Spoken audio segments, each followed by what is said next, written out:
I know a lot of people that watch this channel mix your own music, so I figured I would do a video showing you my process of mixing a song and kind of showing you the different steps and the different tasks that I give myself when I want to take all of the files that an artist sends me and then send them back a final mix or a final mastered for their record. So we're going to dive in and we're going to look at all of that in 1 second. But before we do, you're watching Make Pop Music. My name is Austin. If you like this video, we have videos like this every single Friday. So make sure that you subscribe. And then if you want to support us after this video, head over to our website, makepopmusic.com. We have sample packs, preset packs, MIDI packs, full courses, tons of freebies. We just released a new Taylor Swift freebie. So go check that out at makepopmusic.com. But let's dive in so I can show you how to actually mix a pop record. So this is what my session looks like when I get a bunch of multi-tracks from an artist. As you can see, they are all color coordinated and they're all bussed into their, groups and folders and everything like that. So everything is pretty good. I'll go ahead and show you kind of what the artist's rough mix sounds like. I'll turn it down just a little bit. But this is a song called That Won't Ever Be Enough by Ash Taylor. It did just come out, so if you want to go hear my final mix, and if you want to show Ash some love, you can check that out. I'll put a link in the description. But this is what Ash sent me for a rough mix, or for their mix, I should say. Do you want to die tonight? I can take you to heaven. I'm not the type to ease your mind. I'll make bad decisions. Let's go over to the chorus. So what I gotta do, cause damn this kinda sucks. And if this can't be love, then who I gotta fuck, yeah. Okay, so to start, the first thing that I like to do when I am hired to mix a song, specifically one that I did not produce, is I like to listen to the rough a few times and just kind of take some notes, or at least some mental notes of things that I like, things that I don't like, things that I think are working, kind of what are the most important areas of this mix that we really need to highlight. And so when I'm listening to this, I'm thinking, okay, the vocals and the drums and that big kind of bassy synth pad are like the main elements, especially for this verse. So we really want to make sure that those are highlighted. There's a lot of other tracks happening that are kind of more so just ear candy, but those are the main things that I want to focus on. A couple issues that I hear is like the mids feel really cluttered to me. I don't feel like there's a lot of separation between elements. And when I come into this chorus, it doesn't feel like this big kind of exploding chorus. Like the vocals don't get much louder and wider. The synths don't get much bigger. So I want to make the verse a little bit more open, and I want to make this chorus a little bit more intense. So those are two things that I'm really listening for, and we can do that just with some really common techniques that you'll see in this video. And then other than that, there's just a couple little things like I deserve more than a cheap motel tonight. I need late night. Like that little sparkle synth, I think could sound a little bit more important. I think that the vocal has a nice kind of washy reverb to it, but I think we could get that vocal a little bit more up front in the mix. And overall, I feel like this mix is very mid-forward. I feel like we could get it being a little bit brighter without being harsher. And I feel like we could get that low end to be a little bit more consistent. So once I have that kind of mindset of how I want to mix a song, that to me is the most important thing. I'm never just like aimlessly firing away at any of these multi-tracks. I kind of come up with a game plan. So now that I know that that's my game plan, what I'll start by doing is kind of listening to what the artist sends me. So here are the files. I deserve more than a cheap motel tonight. I need late nights in Central Place. So obviously they're a little bit different to Ash's mix because it doesn't have any bus processing or, any mix bus processing or anything like that. So the first thing that I like to do is just turn everything up a little bit. So I'm just going to clip gain all of these up just so as they start hitting things like compressors when I add them, they're gain staged a little bit better. I deserve more than a cheap motel tonight. I need late nights in Central Place, saying things I shouldn't say. I need more than cheap champagne. So we still have a long way to go from here. This is very static. And the first thing that I'll do once I get everything at least to a workable level is I'll start just doing a pass where I only focus on levels. I'm not going to grab EQs. I'm not going to add compression. I'm not going to add any kind of cool little effects. I'm literally just going to go in and I'm going to go through and either raise faders or clip gain things up and down. So for instance, this. Do you want to die tonight? I can take you to heaven.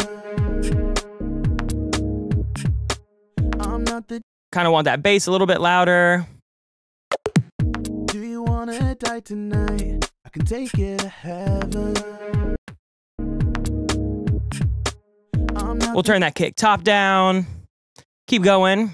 I wanna know if he misses me. Guess he does to some degree. Like we can turn these little saw synths down just a little bit. I wanna know if he misses. What's this little dark tone doing right here? Do we need that to be a little louder? I wanna know if he misses me. Guess he degree. I deserve more than a cheap motel tonight. I need late nights in Central Place. What are these twinklies right here? I want to just make sure I can hear every element. Central Place. I need more than right.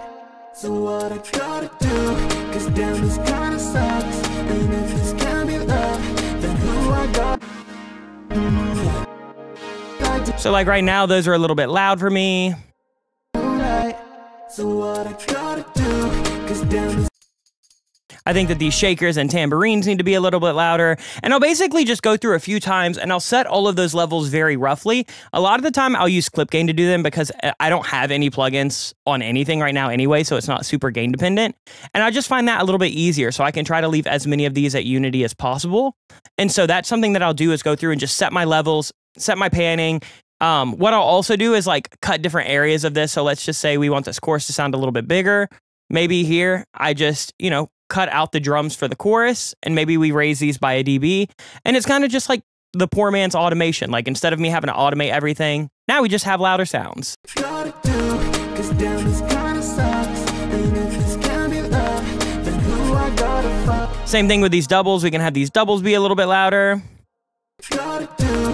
Cause damn, this kinda sucks. And if this can't be And I'm going to do that with every element. It might take 30, 45 minutes, maybe even an hour, but I basically spend the first 30 minutes to an hour not going for any plugins at all, just using levels. And you'll be surprised what a difference that'll make. So I'm going to go ahead and show you what that sounds like after I have a chance to go through and level out every track before I add plugins. So this is more so what it'll look like when I have everything leveled out, clip gained out. As you can see, we still have quite a bit of stuff at Unity over here. But not everything, right? We're still like playing around. I've kind of done some bus processing over here, kind of doing some, you know, general kind of big things. Like this vocal's 2.5 dB louder. These are, you know, a little bit quieter. We're just kind of finessing. So now this is what it sounds like when it's a little bit more leveled out. Things are a little bit more even. Do you wanna die tonight? I can take it to heaven. This is me, 'cause he does to some degree. I deserve more than a cheap motel tonight. So what we're going to do now is do some correction. So like this vocal is one big area of concern for me. This vocal just sounds really Do you wanna die tonight? like muddy and uninteresting. So I'm going to kind of show you how I tackle that. So obviously we're going to be working backwards of a process mix. So here are some things that I'm doing. So I know it's going to seem really intense, but we'll go step by step. This vocal is super dark. I assume it was recorded on like an SM7B. So I want to notch out some of these really gnarly frequencies and I want to give it a big boost. Do you wanna die tonight? I can take it to heaven. I know it seems really intense doing like a 5 dB boost. I know it seems like we have these really gnarly cuts. And SM7B is kind of going to need stuff like that. Then I'm going to do a little bit of extra compression with RVox. These look pretty compressed, so we just want a little bit of that sauce. Do you wanna die tonight? I can take it to heaven. Do a little bit of de-essing. Do you wanna die tonight? I'm going to use this magma tubes just to add a little bit of extra color. Do you wanna die tonight? I can take it to heaven. Again, we're controlling some of those kind of dynamic low mids with a dynamic scoop around 400. Do you wanna die tonight? I can take it to heaven. Doing the similar thing with Pro and B, just doing some like expansion over here. Do you wanna die tonight?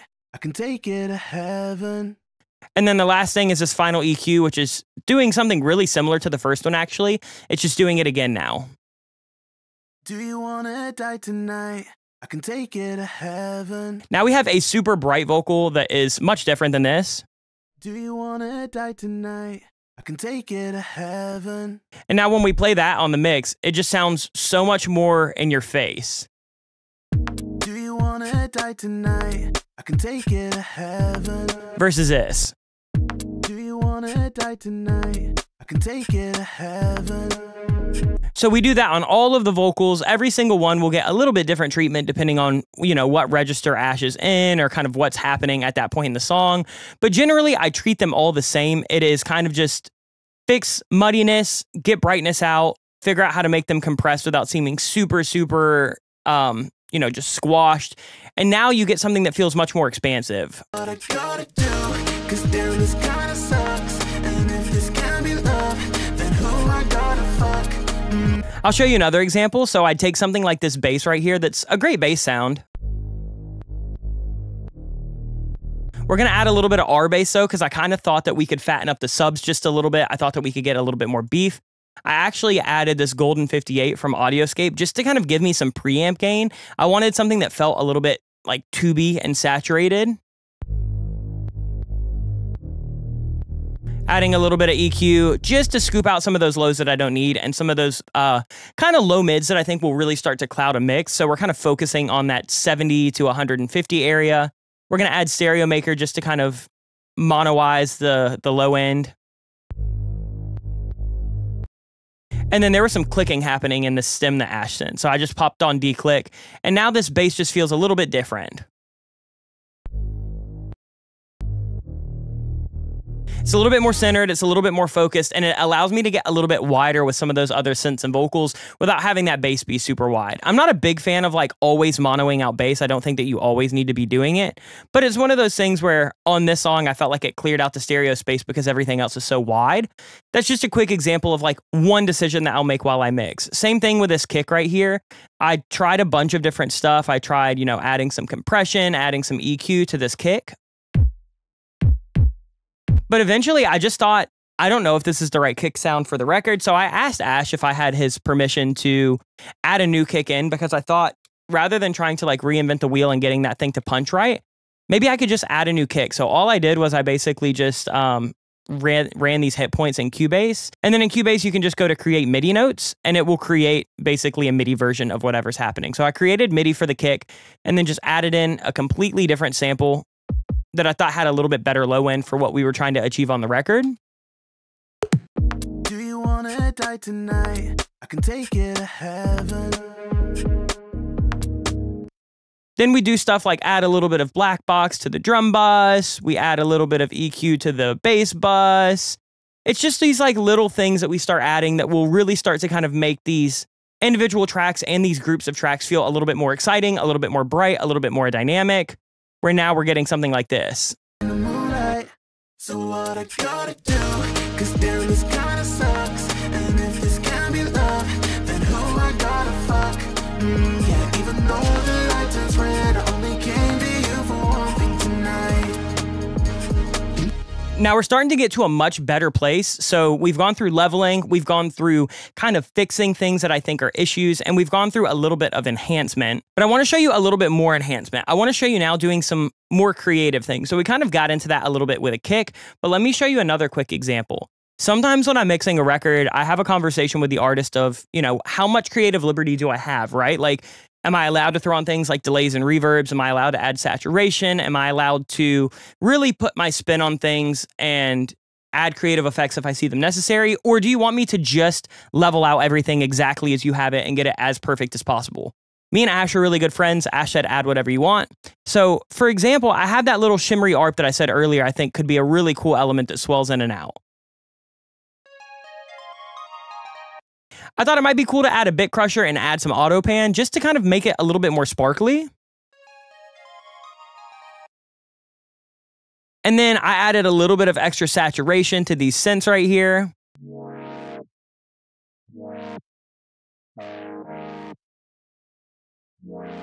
Here's another quick example. So like for this one, I used center to basically just boost these bell keys all the way out to the sides.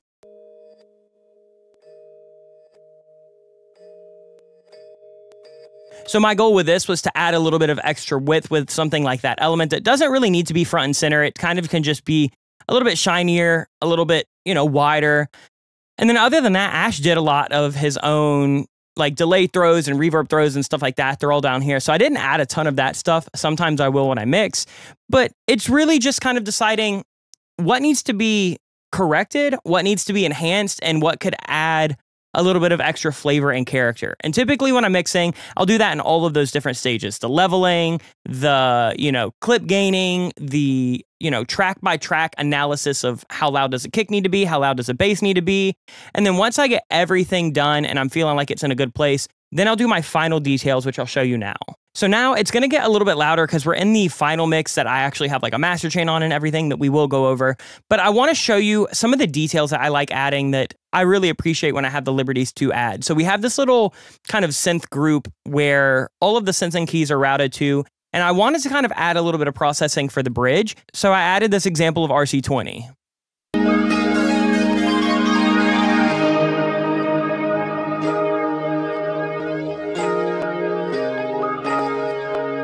Just to show you how I can add a little bit of extra dynamic to take some of that top end out, let that bridge breathe a little bit.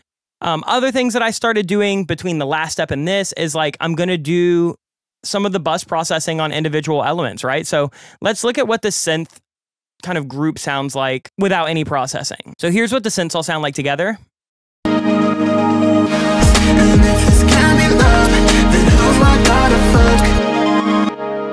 They're really forward, they're really good. I felt like they were a little bit mid-heavy, so I wanted to correct some of that. So I just took a pretty dynamic scoop out of like 600, took a little bit of the mids out so the vocals could shine. And one thing that I really like doing is boosting the sides of my synths group just so they can shine a little bit more.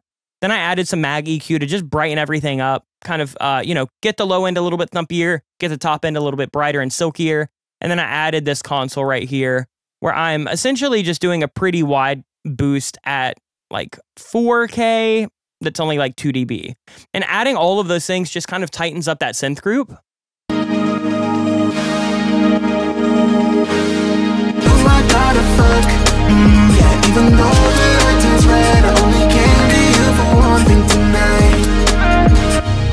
So that step of being able to add in some of that group processing or that bus processing is really where I start kind of shaping that final mix. Like even for these drums, I used the black box saturation tool on the drum bus.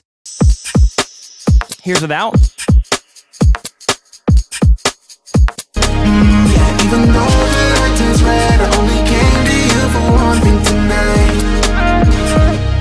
So once I have all of my individual levels and all of my relationships on a track-by-track basis feeling pretty good, I've EQ'd every individual element how I'm seeing fit, that's when I'll go through and I'll start adding just my last little bit of what I like to call sweetener, right? So we're controlling some of the low mids on this vocal group. We're controlling some of the like 700. I essentially just wanted everything to kind of tighten up just a hair, like nothing too crazy at all. But I do that on basically every bus. So I'll go through, set my levels, I'll go through and kind of set my individual tracks, do my individual EQ, add my individual enhancements, and then I'll go through and I'll make sure that every bus is feeling as big and as punchy and as bright and as dynamic as I want.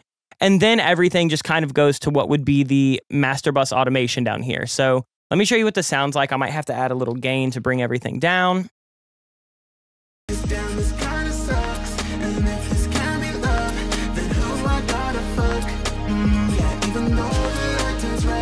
So that's the mix with no bus processing whatsoever. Then I have the FG Red, which is essentially just like what I'm always using on my master. I have Saturn 2 on the preset that I've talked about on this channel a million times, my Magic Mastering preset.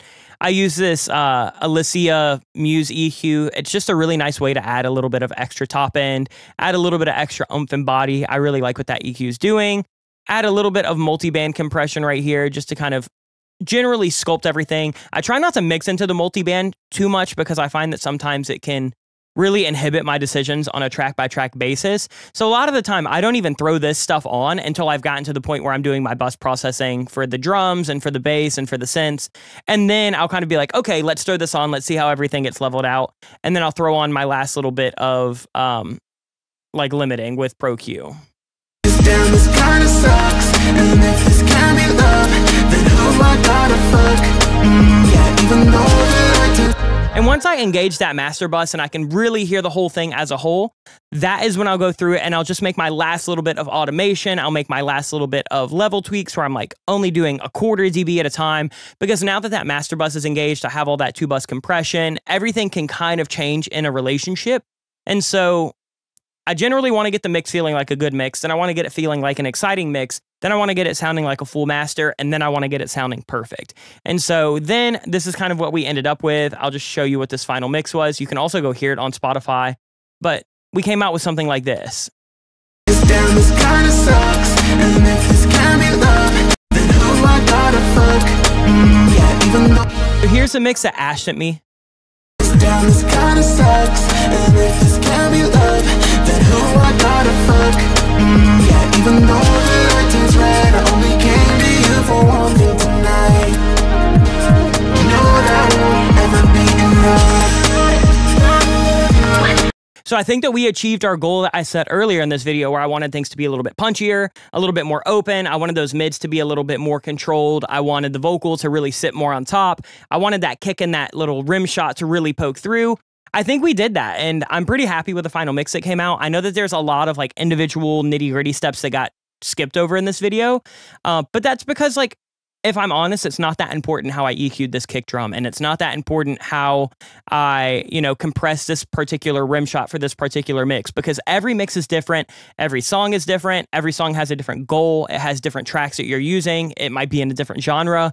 So the individual settings don't really matter. That's why we don't sell templates for mixing or anything like that on this channel, is because I'm a firm believer that you can't really have a template. Like, you can have a routing template, which I've shared before on this channel, but you can't really have it to where you just drag in all of your drums, you drag in all of your synths, you drag in all of your vocals, and everything feels like a mixed and finished song. I think it's really important to analyze the song, find out the goal of the song, figure out on a track-by-track basis what needs to happen, figure out on a group-by-group basis what needs to happen, and then figure out as a whole, how do you get that to be whatever you're envisioning for the song. Is it big? Is it wide? Is it small? Is it dynamic? Is it, balls to the walls? Every mix is different. You have to figure that out with the artist that you're mixing for. You have to figure that out with the tracks that you're given. So hopefully you can implement this process. Again, just to kind of recap, get your stems, analyze the rough mix, and then literally just go through, set your rough levels with things like clip gain and fader gain, and then go through and correct big glaring mistakes like some of the muddiness on the vocals, any clicks and pops, maybe a kick drum that like has no low end. Do those things that are much more objective, and then you can get to the subjective things like adding your own enhancement, adding little, shimmery areas, adding a little bit of extra ear candy if that's something that you want to do. And then you can go to what I like to call is the perfecting stage, where you get those buses sounding really nice. You get that master or that pre-master sounding really nice. And then you can do your fine little bit of nitty-gritty processing, which is where you go through and just figure out, okay, now that I've compressed everything, the vocal's a little loud, or the kick's a little pokey, or the snare's a little transient.